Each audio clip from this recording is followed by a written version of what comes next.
अस्सलाम वालेकुम। अब्दुल गफ्फार अपने YouTube चैनल पे आप सबको खुशामदीद कहता है और मेरे साथ जो शख्सियत मौजूद हैं आज किसी तारुफ की मुताबिक नहीं, आजकल तो YouTube पे छाई हुई हैं, सवेरा पाशा को मैं खुशामदीद कहता हूँ। सवेरा, सच बताइएगा, वैसे तो हम सुबह भी थोड़ा डिस्कस कर ही रहे थे व्हाट्सएप पे भी, कितना गुस्सा है, कितने कोई रोज पेटल जो है वो इस्तेमाल करने पड़े हैं और ये जो चांस निकला है दोबारा मिलेगा?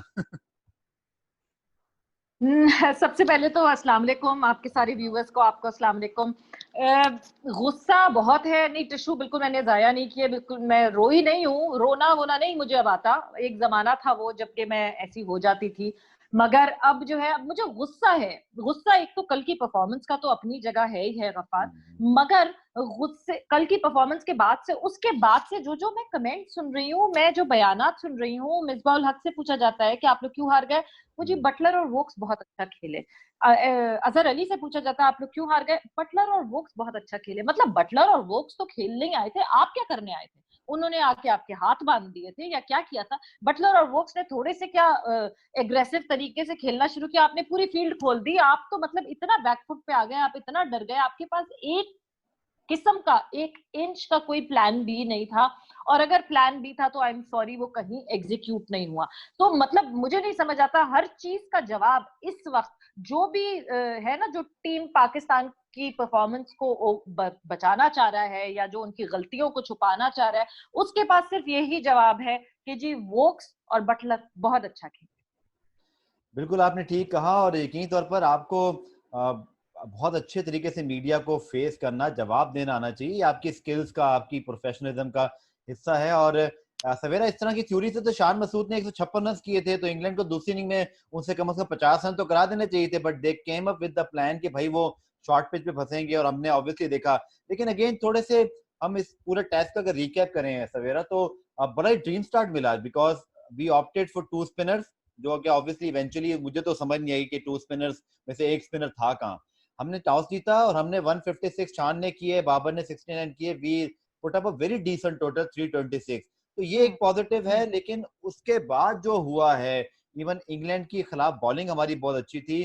पहले दो अगर हम इनिंग को देखते हैं सवेरा, तो बहुत पॉजिटिव्स हैं हमारे पास। बॉलिंग में यासिर ने अचानक से 4 आउट किए, उन पे क्रिटिसिज्म हो रहा था। पहले 2 दिन तो बहुत अच्छे थे हमारे। देखें गफार, जब हम बात करते हैं ना कि पॉजिटिव्स थे, बिल्कुल पॉजिटिव्स थे, मगर उन पॉजिटिव्स को कैरी फॉरवर्ड नहीं किया, इसीलिए तो ज्यादा गुस्सा है। भाई पहली दफा पहले ही इनिंग से आप बुरा खेल रहे होते हैं ना, तो आपको होता है आप खेल ही बुरा रहे हैं। यंग टीम है, यंग फास्ट बॉलर्स हैं हमारे, अगर वो बुरा खेल रहे हैं, खैर हमने बैटिंग की थी पहले, मगर जब हम बॉलिंग पे आए तो जी अच्छा चले ये मार्जिन दे देते। मगर जब आपने एक अच्छा खेला, एक टाइम पे अपनी पहली इनिंग में अच्छा खेला, आपने बॉलिंग भी अच्छी की, आपने उनको ट्रैप कर लिया, उसके बाद आप जो है कैसे लूजन अप हो गए। आप बात कर रहे हैं कि दो स्पिनर्स की बात आपको समझ नहीं आई, मुझे तो लगता है दो स्पिनर्स की बात अजहर अली को भी समझ नहीं आई। मतलब ऐसा लगा जैसे भूल मिसबाह तो उल नहीं हक गए ने थे कि उनके ऊपर दूसरा एक स्पिनर है ठोस, भी उनके पास? नहीं नहीं, वो उनको लगा था बैटिंग, वो बैटिंग के लिए आया हुआ है, बैटिंग ऑलराउंडर की तरह ट्रीट किया गया शादाब को। मतलब ऐसा लगा कि मिसबाह उल हक ने ये डिसीजन जो है वो अजहर अली के ऊपर थोप दिया कि भैया दो स्पिनर्स के साथ जाना है। मगर उन दो स्पिनर्स को कहाँ कहाँ कब कब यूटिलाइज करना है ये भी तो सोचना था। दोनों तरफ से आपने किसी टाइम पे भी आपने देखा कि आखिर में जाके, एंड में जाके दोनों तरफ से स्पिन लगाई, उससे पहले तो दो तरफ से तो कहीं भी स्पिनर्स हमें दिखे नहीं। और अगर यासिर, मुझे मुझे अभी भी, मैंने ये पहले भी कहा है, मुझे अभी भी ये लगता है गफ्फार कि जो टीम मैनेजमेंट थी, मुझे एक एक, एक फीलिंग आती है कि वो यासिर शाह की परफॉर्मेंस पे 100% कॉन्फिडेंट नहीं थी।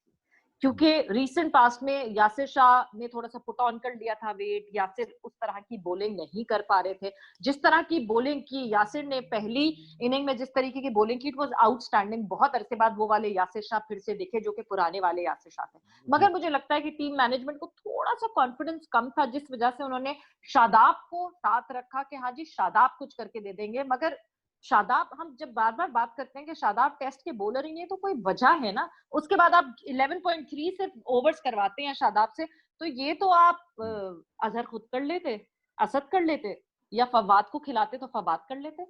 11.3 ओवर्स तो कोई भी कर सकता था इनमें। क्या जिक्र छेड़ा आपने फवाद आलम। जब उनका जिक्र आता है तो बहुत सारे उनके चाहने वाले, बल्कि उनके साथ किसकी सिंपथी ना हो। जिस शख्स ने 12,000 के फर्स्ट क्लास रन किए हों, उसका एवरेज फर्स्ट क्लास में गुज़िश्ता 10 साल में कैले संगाकारा जैसे लोगों से ज्यादा हो, स्टीव स्मिथ से ज्यादा हो, 60 प्लस हो, आप आपको क्या लगता है कि अगर हम सेकंड स्पिनर के ऊपर चले, यासिर का कॉन्फिडेंस कम था भी, बट आपके पास काशिफ भट्टी मौजूद थे, एक जेन्युइन आपके पास स्पिनर की रिसोर्स मौजूद थी, आपको लगता है कि हम थोड़ा सा यहाँ पर, हमारे यहाँ ऑलराउंडर की डेफिनेशन यही बन गई कि जिसको थोड़ी सी बॉलिंग और थोड़ी सी बैटिंग आती है तो बस वही ऑलराउंडर है, मतलब प्रॉपर बैटिंग नहीं आनी चाहिए, प्रॉपर बॉलिंग आपको उस फॉर्मेट में आती हो ना आती हो। फवाद आलम क्या ऑप्शन अच्छा नहीं था या काशिफ भट्टी ऑप्शन अच्छे नहीं थे, इन दी एंड ना तो शादाब बैटिंग ऑलराउंडर लगे और ना वो बॉलिंग ऑलराउंडर लगे। वो कहते हैं ना कि कौवा जब हंस की चाल चलता है तो अपनी चाल भी भूल जाता है, बिल्कुल वही वाला हिसाब हुआ है। मतलब आप देखें, ऑलराउंडर वो होता है जो ऑल राउंडर होता है, यानी वो बैटिंग भी बहुत अच्छी करता है, वो बॉलिंग भी बहुत अच्छी करता है। और ऐसा नहीं कि हमने देखे नहीं ऐसे प्लेयर्स, हमने देखे हैं अच्छे ऑलराउंडर्स, हमने देखा है रज़ाक को, हमने और भी ऑलराउंडर्स अच्छे देखे हैं अपने पास। मगर पॉइंट ये है कि आप मुझे नहीं समझ आता कि क्या माइंडसेट था। आप जो है, अगर ठीक है आप शादाब के ऊपर रिलाई करने की वो कर रहे हैं, आप रिलाई करने की कोशिश कर रहे हैं, तो आपने 100% रिलाई नहीं किया ना, आपका बैकफायर कर गया वो डिसीजन, और वो दिखा हमें। आपने खुद ही कॉन्फिडेंस शो नहीं किया शादाब के ऊपर, क्योंकि शादाब से, वाकई शादाब से बॉलिंग हो भी नहीं रही थी अच्छी। ठीक है, बिल्कुल पहली ठीक। इनिंग में उन्होंने 2 विकेटें की हासिल करके, मगर अगली इनिंग में मुझे लगता है कि जो फोर्थ इनिंग थी, जो जिसमें इंग्लैंड उतरी बैटिंग करने के लिए, सो शादाब को तो मुझे लगता है बिल्कुल भी फिर बॉलिंग नहीं देनी चाहिए थी, बिकॉज शादाब की बॉलिंग बिल्कुल सही नहीं हो रही थी। मगर ये सारी चीजें जो हैं वो अब क्या उस पर फिर से सोचा जाएगा, क्या चेंजेस किए जाएंगे, क्या थोड़ा सा भी कंसिडर किया जाएगा, क्योंकि अभी तक तो सब डिनाइल में लग रहे हैं हर बंदा। मतलब मैं बहुत बहुत अपसेट हुई मिसबाह उल हक का इंटरव्यू देखकर, बिकॉज मिसबाह उल हक का ये कहना था कि हम सबका जो जो रोल था, हम सारे जो रोल लड़कों को दिया गया था वो लड़कों ने फुलफिल किया। बटलर और वोक्स बहुत अच्छा खेल गए, सो जो रोल लड़कों को दिया हुआ था वो लड़कों ने अगर फुलफिल किया तो हम जीते क्यों नहीं? यानी आपने रोल क्या हारने के लिए दिया था? मुझे नहीं समझ आती ये बातें सारी। इस जवाब पे मुझे लगता है कि सबसे पहले पूछना चाहिए मिसबाह उल हक साहब से कि भाई आपने रोल दिया क्या था सबसे पहले, तो फिर आप ये बताएं। बिल्कुल आपने ठीक कहा सवेरा, और इसके बाद अगर मैं देखूं तो आपने बिल्कुल ठीक कहा, मुझे तो टीम मैनेजमेंट का रोल समझ नहीं आया। अगर आप देखें, क्रिस वोक्स जब बैटिंग करने आए और जिस पर एक बिल्कुल मेक और ब्रेक सिचुएशन थी, पाकिस्तान को वहां एक ब्रेक थ्रू मिलना था, यासिर ने, शाहीन ने, नसीम ने, ब्रॉड और नीचे फिर ऑब्वियसली आर्चर, एंडरसन, इनको कहते हैं ना क्रिकेटिंग के टाइम में आजकल कहते हैं खा जाना था। आपने वोक्स के सामने शादाब को बॉलिंग कराई, इवन जब ब्रॉड भी आए, सबको पता है कि उनको फास्ट बॉलिंग वो शॉर्ट पे नहीं खेल सकते।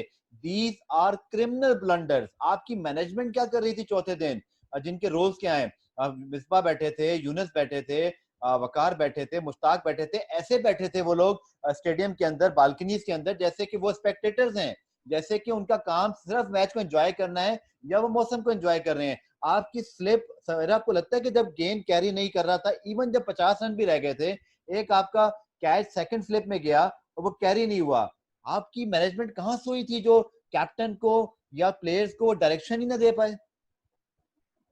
मुझे देखिए गफार, मैं मैनेजमेंट को इसलिए इतना ब्लेम नहीं करूंगी। देखिए मैनेजमेंट का काम जब तक है, जब तक टीम फील्ड में नहीं उतरी है। वंस जब टीम, मैंने ये और भी बहुत सारी जगह कहा है, अपने चैनल पे भी कहा है, मैं ये एक दफा फिर से कहना चाहूंगी, अजहर अली, अजहर अली के ऊपर बहुत जिम्मेदारी है। Azhar Ali is the test captain of Pakistan team, और अजहर अली अगर ये जिम्मेदारी नहीं उठा सकते और उन्होंने सिर्फ हाँ में हाँ मिलानी है मिसबा के, तो I am sorry, he should step down himself. इस वजह से, क्योंकि देखें जब कोई चीज गलत होती है ना ग्राउंड में, तो प्लान बी पे शिफ्ट करना चाहिए, और प्लान बी जो है वो कप्तान शिफ्ट करवाएगा। प्लान बी, ठीक है मैसेजेस आते हैं, आप मैसेज भेजते हैं, जो टीम मैनेजमेंट होती है, कोचेस होते हैं, वो मैसेजेस भेजते हैं, मगर उन मैसेजेस को जो फील्ड में अप्लाई करता है वो एक सेंसिबल कप्तान करता है।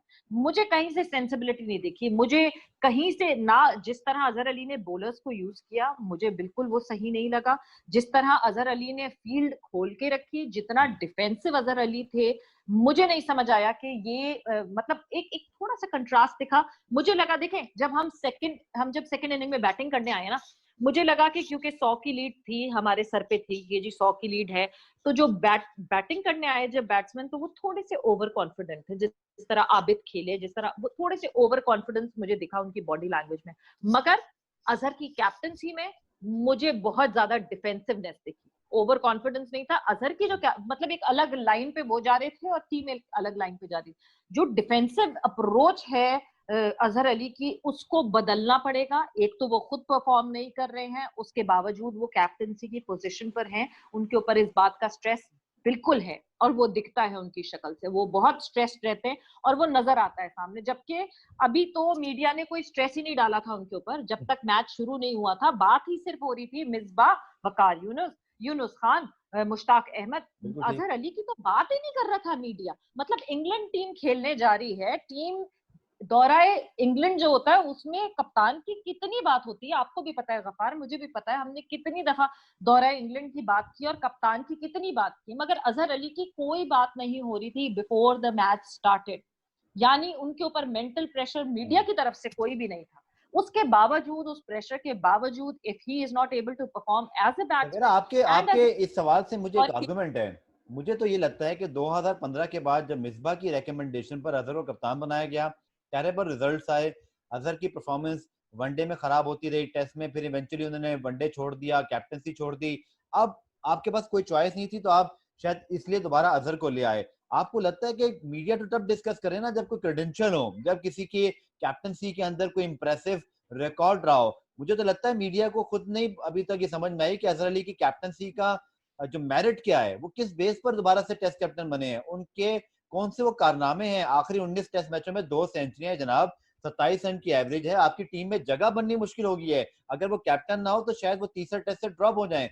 आपको लगता है कि Azhar Ali is the right choice for captaincy? मुझे तो बहुत ज्यादा डाउट है कि इस वक्त लगता यही है, माजी में प्रूव हो चुका है, पीसीबी के खुद लोग उन्हें खुदा हाफिज करवा चुके हैं। आपको याद होगा कितना दबाव डाल के उन्हें घर भेजा गया था। उन्होंने खुद कैप्टनसी जिस तरह छोड़ी थी, वो ऐसे ही था कि उनको फोन आया कि भाई आप छोड़ दो, आपकी बस की बात नहीं है। हाँ। आप फिर उनको लेकर आ गए। अजहर अली से हम क्या एक्सपेक्ट कर रहे हैं? उनकी तो बैटिंग में कॉन्फिडेंस नहीं है। कैप्टन तो बॉन्स होते हैं। मुझे नहीं लगता कि he is the right choice for the Pakistan test captaincy.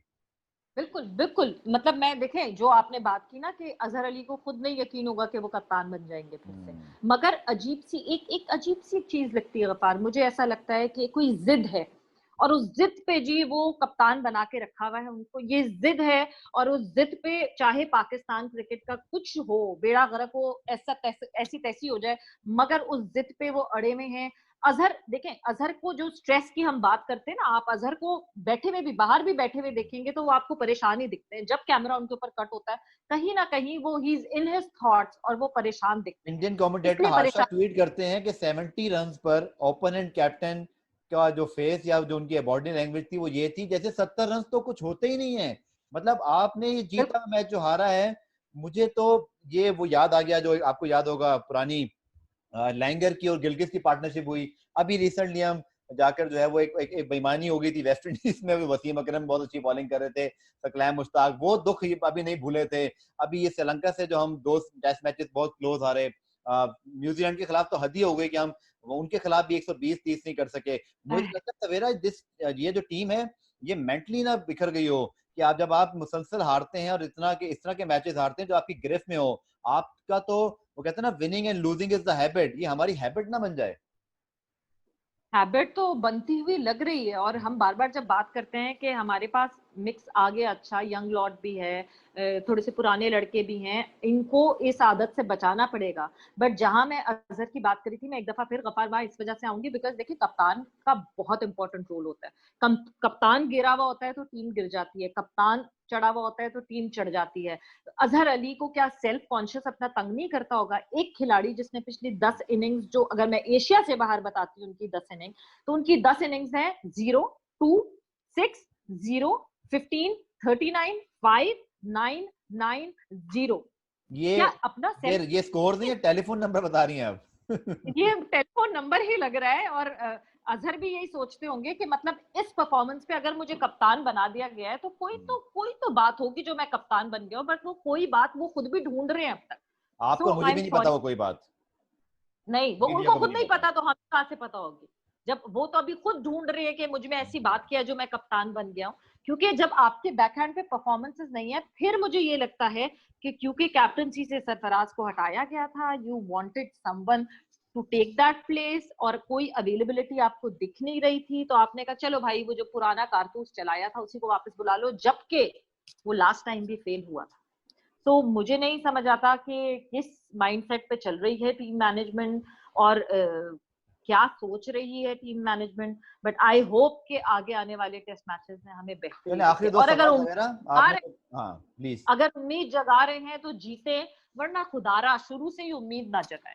जी हाँ, शान मसूद ने अगर रन किए तो भाई बाकी भी कुछ कर दें। और आप सही कह रही हैं कि ज्यादा हर्ट करता है, और हमसे ज्यादा मुझे लगता है कि टीम को हर्ट हुआ होगा, क्योंकि आखिर में वजह किसी की भी हो, कोई प्लानिंग आपकी रह गई हो, इस तरह का मैच हारना, आपको पता है कि अब मुझे नए सिरे से मेहनत करनी होगी और टेस्ट मैच जीतना। कुछ क्रिकेटर्स ये कहते हैं कि शायद आप एक वनडे टूर्नामेंट जीत जाएं, उसकी इतनी खुशी नहीं होती जो कंप्लीट टेस्ट मैच या टेस्ट सीरीज खेलने में जो आपकी जान लगती है, आपका जो पूरा 5 दिन की कंसंट्रेशन, 1 घंटे का खेल पूरा मैच खत्म कर दिया। कल बटलर ने और वोक्स ने 1 घंटे में पाकिस्तान को शिकस्त दी। तो सवेरा अब ऑब्वियसली बेन स्टोक्स नहीं होंगे, रूल्ड आउट हो गए, उनकी फैमिली प्रॉब्लम है। एक तो इस चीज का मेरा आखिरी सवाल आपसे। सेकंड, आपके ख्याल में अब साउथहैम्पटन में कंडीशन डिफरेंट होंगी, शायद हम वहाँ स्पिन विकेट एक्सपेक्ट नहीं कर रहे, क्या हमारे पास ऑप्शंस हैं, कोई तब्दीली, कोई आउट ऑफ बॉक्स कर सकते हैं? What's your suggestions? देखिए, चेंजेस तो करने पड़ेंगे, हमें साफ दिख रहा है कि हमें चेंजेस क्या करने पड़ेंगे, जिसके बारे में सब बात करते हैं। सबसे पहले तो आपने बेन स्टोक्स की बात की है। बेन स्टोक्स, फिर मैं कहूंगी पाकिस्तानियों के लिए एक अच्छी खबर कि बेन स्टोक्स नहीं है, मगर पहली इनिंग में नहीं चले थे बेन स्टोक्स, आगे वाली इनिंग में भी कोई खास, उन्होंने दूसरी इनिंग में भी कुछ खास नहीं किया। सो सिर्फ बेन स्टोक्स हमारी टेंशन नहीं है। बेन स्टोक्स के होने या न होने, हमारे जो रिजल्ट्स हैं वो चेंज नहीं होंगे, हमारी अपनी एबिलिटीज की वजह से वो रिजल्ट्स चेंज होंगे। रही बात चेंजेस की, आपको बहुत सोच समझ के चेंजेस करनी पड़ेंगी। हम बार बार अपनी वीक बैटिंग की बात करते हैं, ब्रिटल बैटिंग की बात करते हैं, और वो हमने देखा। अगर आप पहली इनिंग से शान मसूद के रन्स निकाल देते हैं, क्योंकि लेट मी रिमाइंड यू कि शान मसूद के रन्स तो थे, मगर शान मसूद की पार्टनरशिप्स थी, जो 2 पार्टनरशिप्स थी वो इंपॉर्टेंट थी। शान मसूद ने तो रन्स किए उन पार्टनरशिप में, मगर अगर वो पार्टनरशिप्स ही ना बिल्ट होती, शान आउट हो जाते। ठीक है, बाबर के साथ पार्टनरशिप कौन लगाता और कौन फिर वो रन्स आगे लेकर चलता, या बाबर आउट हो जाते, शादाब के साथ वो पार्टनरशिप कौन लगाता और कौन आगे लेकर, मतलब आप अगर शान को इस पूरी इक्वेशन से निकाल देते हैं तो हमने पहली इनिंग में भी कोई गुल नहीं खिलाए थे काफी। तो अगर हम अपनी बैटिंग पे कंसर्न्ड हैं तो अंडरस्टूड सी बात है, ये कोई मेरा ख्याल से लेमैन भी यही बात करेगा, और एक लर्नेड आदमी को भी यही बात करनी चाहिए कि बैटिंग अगर आपकी ब्रिटल है तो आप बैटिंग बढ़ाएं, यानी हमें 6 बैट्समैन के साथ जाना चाहिए और 4 बॉलर्स के साथ जाना चाहिए। अब सवाल ये उठता है कि अगर आप फिर भी, मुझे नहीं पता क्या वजह है, मगर अगर आप फिर भी फवाद आलम को नहीं खिलाना चाहते, फिर भी आप कहते हैं कि नहीं जी हम किसी ऑलराउंडर पे डिपेंड करना चाहते हैं, और आप कह रहे हैं कि क्योंकि साउथहैम्पटन में हमें वो स्पिनिंग विकेट वाली, वो वाली रीजन भी कि मैनेजमेंट नहीं दे सकेगी, क्योंकि ये भी देखें, अगली जो दूसरी चौथी इनिंग आई थी ना, उसमें मुझे स्पिनिंग कहीं से लग नहीं रही थी, कुछ नहीं हो रहा था, मतलब कुछ बॉल को पता नहीं क्या हो गया, कुछ नहीं हो रहा था, it was dead all together. So अगर आप स्पिनर्स की बात कर रहे थे तो फिर तो कुछ करके दिखाते ना, शादाब भी कुछ करके दिखाते, तो कुछ कोई सपोर्ट नहीं मिला आखिर के एंड में कहीं स्पिनर्स को। सो फिर मुझे ये लगता है कि अगर आप बहुत चाहते हैं ऑलराउंडर को खिलाना तो फिर ठीक है, फहीम अशरफ को ट्राई करके देख लें अगर करना चाहते हैं, बट आई बिलीव कि फवाद आलम को चांस देना चाहिए। और जो हम बार बार बात करते हैं असद शफीक के फेलियर की, Asad Shafiq is not performing, please bring back Asad Shafiq at number 6, because number 6 पे आपको एक बहुत इंपॉर्टेंट एक बैट्समैन चाहिए होता है, एक ऐसा बैट्समैन चाहिए होता है जो इवेंचुअली टेल एंडर्स को अपने साथ लेकर चल सके, और असद शफीक ने प्रूव करके दिखाया नंबर 6 पे। तो फिर क्या ये मुसीबत है कि असद शफीक को आप ऊपर खिलाना शुरू करते हैं? मुझे लगता है कि ये चेंजेस होने चाहिए। आखिर में आप ये कह सकते हैं सवेरा, बट शायद it's too early, time is running out for Azhar Ali and Asad Shafiq, क्योंकि इतनी कंसिस्टेंट फेलियर्स, और फिर सबसे बड़ा प्रॉब्लम कि शायद अगर हम इनको रिप्लेस करना भी चाहें तो हमारे पास तो पहली एक्सपीरियंस नहीं है। तो this is a terrible situation for Pakistan if both of them remain out of thought for the next 2 test as well. तो हमारे पास तो लिटरली कोई चॉइस ही नहीं बचती। गफार देखें, असद शफीक का तो मुझे लगता है कि ये टूर बहुत इंपॉर्टेंट है, क्योंकि अगर इस टूर के बाद भी असद शफीक फेल होते हैं तो बहुत मुश्किलात उनके लिए बढ़ जाएंगी। मगर अजहर अली के लिए अभी भी मुझे डाउट है। वो मैं फिर वही कहूंगी कि जिद अपनी जगह है, और जो शख्स जिद कर रहा है वो भी अपनी जगह है, और आपको पता है कि वो शख्स बहुत स्ट्रांग है इस वक्त पाकिस्तान क्रिकेट में। तो जब तक वो जिद अपनी जगह है, सो अजहर अली के तो चांसेस मुझे और दिखते हैं, मगर अगर असद इस दफा ये फेल हो शख्स गए। कौन है? यूट्यूब पे देखने वाले हर शख्स का ये सवाल उठ रहा है दिन में, आप बता दीजिए। लोग बोलेंगे ये क्या बिटवीन द लाइन बातें हो रही हैं। वो शख्स आपको पता है जो इस वक्त पाकिस्तान क्रिकेट में सबसे ज्यादा स्ट्रांग है, आपको दिख रहे हैं, मिसबाह उल हक हैं। और मिसबाह उल हक जो है वो अजहर अली की जब तक बैकिंग, मिसबाह उल हक की बैकिंग अजहर अली पे रहेगी। अजहर अली मुझे एज कप्तान दिखते हैं खेलते हुए, और बैकिंग करनी चाहिए, प्लेयर्स को बैक करना चाहिए, मगर जेन्युइनली बैक करना चाहिए। देखें, बाबर आजम को मिकी आथर ने बैक किया था, बाबर आजम कई दफा फेल हुए थे, मगर बैकिंग की वजह से हमें आज वो बाबर आजम मिले जो हैं। मगर असद पे हम बहुत साल, अजहर पे हम ऑलरेडी बहुत साल लगा चुके हैं। बिल्कुल ठीक। आप ऐसे किसी प्लेयर पे बैक करें जो कि आपको दिखे कि कहीं ना कहीं तो उस पत्थर को चमकाएंगे, उस कोयले को चमकाएंगे तो वो हीरा बनेगा। अब रगड़ अगड़ के उस कोयले को आपने खत्म करके छोटा सा कर दिया, मगर आप फिर भी इंतजार कर रहे हैं कि वो हीरा बनेगा, तो बहुत मुश्किल। तो मेरा एक प्रॉब्लम और मुझे लगता है आखिर में, ये इसको राइंड अप करते हैं कि हम अपने यंग पेसर्स को तो बहुत मौका देते हैं। हमने मूसा को भी ले गए जनाब, हम नसीम को ले गए, हम ऑब्वियसली अभी शाहीन को भी खिला रहे हैं। मैं अगेन ये बात नहीं कर रहा, लोग शायद बोलेंगे कि मेरी एसोसिएशन है तो मैं इसलिए हैदर अली का नाम ले रहा हूँ, नहीं। मैं इसलिए कह रहा हूँ कि अगर आपने किसी को 30 में लिया है, किसी भी बैट्समैन को जो एक प्रॉमिसिंग यंगस्टर है, जिसको आप, जैसे आपने कहा कि हमने बाबर आजम को लिटरली बनाया है टेस्ट क्रिकेट में, इजीली बाबर आजम शायद टेस्ट क्रिकेट से हमेशा के लिए बाहर हो चुके होते अगर मिकी आर्थर उनको इतना सपोर्ट ना करते। हमारे यहाँ ये रुझान क्यों नहीं सवेरा कि हम किसी टूर पर या स्पेशली बड़ी टीमों के खिलाफ किसी बैट्समैन को कभी इंट्रोड्यूस कराने की सोचें, अपने डोमेस्टिक परफॉर्मर को ले आए। आबिद अली तो बिल्कुल आउट ऑफ सॉर्ट्स नजर आ रहे हैं, लेकिन अगेन आबिद अली की लिमिटेशन हमेशा से है, हमें पता है कि वो एक सर्टन पैटर्न पे खेलते हैं। शायद बाबर आजम की तरह हम हैदर अली को ग्रूम कर लें आगे जाकर, अभी ना सही आगे जाकर, लेकिन हमारी सोच क्या फास्ट बॉलर्स के आगे घूम रही है, हमने बैट्समैन नहीं बनाने कभी। गफार, मुझे लगता है हैदर के साथ थोड़ी सी ज्यादती हो। देखिए, टूर इंग्लैंड की जब हम बात करते हैं ना, तो टूर इंग्लैंड, हम इनफैक्ट हम जब सेना कंट्रीज की बात करते हैं, ऑस्ट्रेलिया हो गया, इंग्लैंड हो गया, कंडीशंस इतनी आसान नहीं होती हैं। इस वक्त मुझे लगता है कि हैदर ठीक है, अच्छी बात है, स्क्वाड में है, 29 लड़कों में, स्क्वाड में नहीं है, बट 29 लड़कों में है, और वो अगर साथ हैं, वो अभी उस साथ रह के जो सीख रहे हैं वो अभी उनको सीखना चाहिए। मगर इतनी जल्दी इंग्लैंड की सीरीज में उनको ट्राई कर लेना, मुझे लगता है उनके साथ जाती है। सो अभी नहीं लगता मुझे कि हैदर अली को अभी इतनी जल्दी जो है वो आपको चांस देना चाहिए। बिल्कुल ठीक आपने कहा, और लेट्स होप कि जो डिसअपॉइंटमेंट हमें फर्स्ट टेस्ट में हुई है, और वो कहते हैं ना हार्ट ब्रेकिंग तब होता है जब आप उम्मीद दिला दें।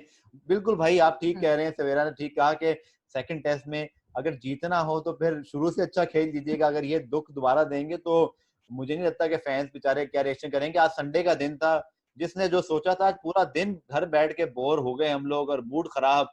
लेकिन चले बात, क्रिकेट गेम ही है सवेरा। लेट्स होप एक पॉजिटिव नोट पे फिनिश करते हैं कि शान की परफॉर्मेंस अच्छी थी, यासिर ने ग्लिम्स दिखाए, नसीम और शाहीन भी ओके थे, अब्बास ने ऑब्वियसली जिस तरह स्ट्रोक्स आउट किया, तो थोड़ा सा हम ये कह सकते हैं कि टीम मैनेजमेंट को अब यहाँ पर बहुत ज्यादा, कैप्टन तो मुझे नहीं लगता क्या कर पाएंगे, टीम मैनेजमेंट शायद अगर खिलाड़ियों को थोड़ा बैक करे, 13 अगस्त से टेस्ट में शुरू हो रहा है, तो शायद हम बेन स्टोक्स अभी तो कुछ नहीं कर सके थे, लेकिन शायद किसी सिचुएशन में आके वो बड़े हीरोइक्स हो जाते हैं, वो वन मैन शो हो जाते हैं, तो थोड़ा सा हमें एक एडवांटेज मिला है। एंड अंदर से मुझे कोई उम्मीद नहीं है, लेकिन just for the sake of positivity शायद हम अगले 2 टेस्ट में कोई एक कारनामा दिखा सकें।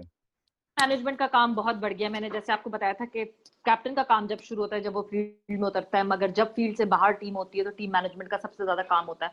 मुझे लगता है हमने देखा शान को खेलते हुए, शान ने अच्छा खेला, मगर जिस तरह वो सेकंड इनिंग में आउट हुए, एकदम से एक झलक आई पुराने वाले शान की। फौरन पकड़ लिया था इंग्लैंड के एनालिस्ट ने कि कहाँ वो वीक हैं, और उस वीकनेस पे उनको ट्रैप किया गया। यूनुस खान को फिर शान को नेट्स पे ले जाना पड़ेगा। थोड़े से दिन है, मुझे पता है, मगर ये जो थोड़ी सी पेप टॉप्स होती हैं ये भी बहुत काम आ जाती हैं। शान एक बहुत समझदार लड़के हैं, पढ़े लिखे हैं, बहुत जल्दी एब्जॉर्ब करते हैं जो उनको समझाया जाता है। तो यूनुस खान को, शान को फिर से नेट्स पे ले जाना पड़ेगा, और उस वीकनेस से, देखें, उस वीकनेस को एकदम से वो छड़ी तो नहीं है जादू की हट जाए, मगर उससे कॉन्शियस करना पड़ेगा कि उस वीकनेस पे वो कॉन्शियस रहें। सो टीम मैनेजमेंट का काम बढ़ गया। आई होप कि हमें अच्छी परफॉर्मेंस दिखे अगले टेस्ट में। जीत के मतलब देखिए अच्छा खेल के हारेंगे तो शायद मुझे इतना अफसोस ना हो, मगर आप पूरा जीता हुआ मैच जो है वो प्लेट में रखकर दे देंगे तो बिल्कुल इतना अफसोस तो फिर हम सबको ही होगा। So with this note I think के आई होप पाकिस्तान अच्छा करे और हमें एक मजे का टेस्ट मैच देखने को मिलेगा। 2 के फोरकास्ट फिर से बारिश की आ गई है साउथहैम्पटन में। आई होप कि बारिश हमें तंग ना करे, क्योंकि बारिश तंग करती है और वो मोमेंटम टूटता है तो और बहुत सारी फैक्टर्स फिर आ जाते हैं बीच। चलें जी, पाकिस्तानियों के बहुत सारे आज टूटे हुए दिलों के साथ हम आखिर में पॉजिटिव ही फिनिश करते हैं कि लेट्स होप 2 टेस्ट मैच बाकी हैं, किसी भी टीम के पास कमबैक का मौका होता है। तो Savera thank you so much for your time, और जिन लोगों ने देखा आप सबका भी बहुत बहुत शुक्रिया। अपना फीडबैक दीजिएगा, कोई सजेशन है टीम चेंजेस के हवाले से तो प्लीज अपना जो है वो ओपिनियन दीजिए। आप सबका बहुत बहुत शुक्रिया। सवेरा आपका अगेन आखिर में थैंक यू सो मच, और जिन्होंने देखा आपका भी शुक्रिया। खुदा हाफिज।